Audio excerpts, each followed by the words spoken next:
Le changement climatique, quel enjeu en Guinée équatoriale? Comme la plupart des pays africains, ce pays subit les conséquences du changement climatique. S'il est vrai que l'Afrique contribue très peu à l'émission des gaz à effet de serre, son économie et son agriculture sont affectées. Sur les côtes équato-guinéennes, les effets des changements climatiques sont perceptibles, érosion côtière ou encore changement de température. Nous avons pu déterminer qu'en Guinée équatoriale, tant dans la partie insulaire que la partie continentale, on observe une augmentation significative de la température, principalement la température minimale.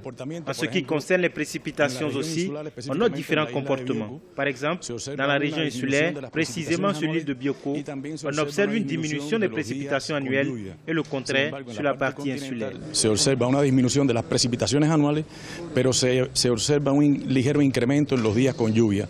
L'enjeu environnemental équato-guinéen est aujourd'hui de s'adapter à ces changements, mais aussi de contribuer à l'effort mondial de diminution des gaz à effet de serre. Parmi les résolutions du pays, l'utilisation du gaz produit dans l'industrie pétrolière pour créer de l'électricité, la mise en place des centrales thermiques et des réserves naturelles à Oreca sur l'île de Bioko et dans la forêt de Monte Allen dans la région continentale afin de préserver les écosystèmes.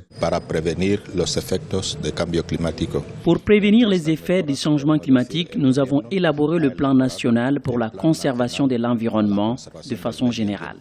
Au niveau du changement climatique, il a été adopté un plan national d'adaptation à ces changements. Nous pensons que le développement et l'environnement ne doivent pas être antagoniques. Il doit avoir une synergie.